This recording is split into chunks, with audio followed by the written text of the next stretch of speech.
నమస్తే, welcome to whistle.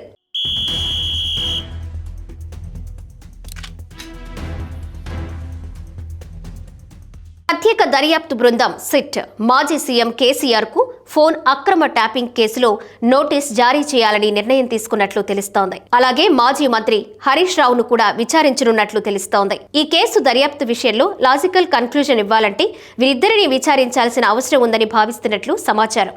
ఈ క్రమంలోనే త్వరలో వీరిద్దరికీ సమన్లు జారీ చేసి విచారించాలని నిర్ణయించినట్లు తెలుస్తోంది. శాసనసభ సమావేశాల అనంతరం సమన్లు జారీ చేసే అవకాశం ఉన్నట్లు తెలుస్తోంది. విశ్వసనీయ సమాచారం ప్రకారం ఈ కేసులో ప్రధాన నిందితుడు ప్రభాకర్ రావును ఎంత విచారించినా ఫోన్ అక్రమ ట్యాపింగ్ ఎందుకు చేయాల్సి వచ్చిందనే ప్రశ్నలకు సరైన సమాధానాలు ఇవ్వకుండా దాటవేస్తున్నారు. తాను ట్యాపింగ్ చేయడానికి ఆదేశాలు ఇవ్వడానికి కారణం ఉన్నతాధికారుల ఆదేశాలేనని చెప్తున్నారు. కానీ ఉన్నతాధికారులు మాత్రం తాము అలాంటి ఆదేశాలు ఇవ్వలేదని ఇప్పటికే సిట్కు వాంగ్మూలాలిచ్చారు.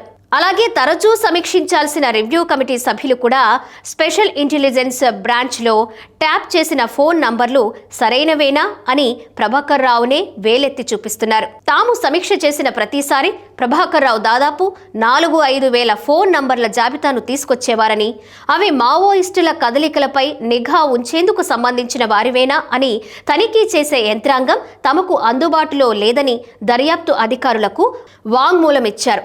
ఎస్ఐబికి ఉన్న ప్రతిష్టను దృష్టిలో ఉంచుకుని ప్రభాకర్ రావు చెప్పిన విషయాలని తాము నమ్మినట్లు తెలిపారు. ఇలాంటి పరిస్థితుల్లో మావోయిస్టుల ముసుగులో న్యాయమూర్తులు, జర్నలిస్టులు, రాజకీయ నేతల ఫోన్ నంబర్లను ఎందుకు ట్యాప్ చేయాల్సి వచ్చిందనే ప్రశ్నలకు మాత్రం ప్రభాకర్ రావు నుంచి సరైన సమాధానాలు రాకపోవడాన్ని సిట్ తప్పుపడుతోంది.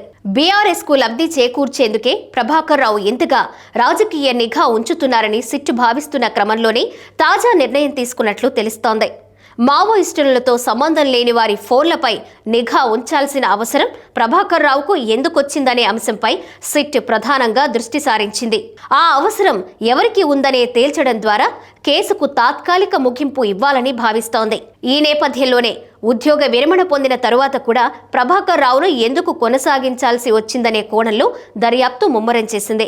ఎస్ఐబి చీఫ్ గా పనిచేసి ఉద్యోగ విరమణ పొందిన ఆయన్నే అక్కడే చీఫ్ ఆపరేటింగ్ ఆఫీసర్ గా కొనసాగించడమే కాకుండా ఉద్యోగ విరమణ పొందినప్పటికీ ఉమ్మడి రాష్ట్ర చరిత్రలో ఎన్నడూ లేని రీతిలో ఇంటెలిజెన్స్ విభాగానికి ఆయనను ఓఎస్డీగా నియమించారు. దీని వెనుక మర్మమేంటని తేల్చడం ద్వారా ఫోన్ అక్రమ ట్యాపింగ్ అంతిమ లబ్ధిదారులెవరో తేల్చొచ్చనేది సిట్ భావనగా కనిపిస్తోంది. సిట్ ప్రభాకర్ రావు ఉద్యోగ విరమణ అనంతరం తన కొనసాగింపు ప్రక్రియపై కూపీ లాగడంలో నిమగ్నమైంది. ఇదే విషయమై ఇంటెలిజెన్స్ అప్పటి చీఫ్ అనిల్ కుమార్, అప్పటి డీజీపీ మహేందర్ రెడ్డితో పాటు కేసీఆర్కు అప్పట్లో ఓఎస్డీగా పనిచేసిన రాజశేఖర్ రెడ్డి నుంచి వాంగ్మూలాలు నమోదు చేసింది. మరోవైపు కొన్ని కీలక ఆధారాలను ప్రభాకర్ రావు పునర్నియామక ప్రక్రియకు సంబంధించిన నోట్ ఫైల్స్ నుంచి సేకరించినట్లు తెలుస్తోంది. అవసరమైతే రాజశేఖర్ రెడ్డిని మరోసారి విచారించే అవకాశం కనిపిస్తోంది. పునర్నియామక ప్రక్రియ వెనుకున్న ఉద్దేశం ఆధారంగానే ఇప్పుడు సిట్ దర్యాప్తు ముమ్మరం చేసింది. ఈ నేపథ్యంలోనే కేసీఆర్కు నోటీసులు ఇచ్చే యోచనతో ఉన్నట్లు తెలుస్తోంది. ఇక మరోవైపు కేసులో 2వ నిందితుడు ప్రణీత్ రావుకు, 6వ నిందితుడు శ్రవణ్ రావుకు మధ్య హరీష్ రావు సమావేశం ఏర్పాటు చేసినట్లు సిట్ దర్యాప్తులో వెల్లడైనట్లు సమాచారం. దానికి సంబంధించి హరీష్ రావును విచారించనున్నట్లు తెలుస్తోంది.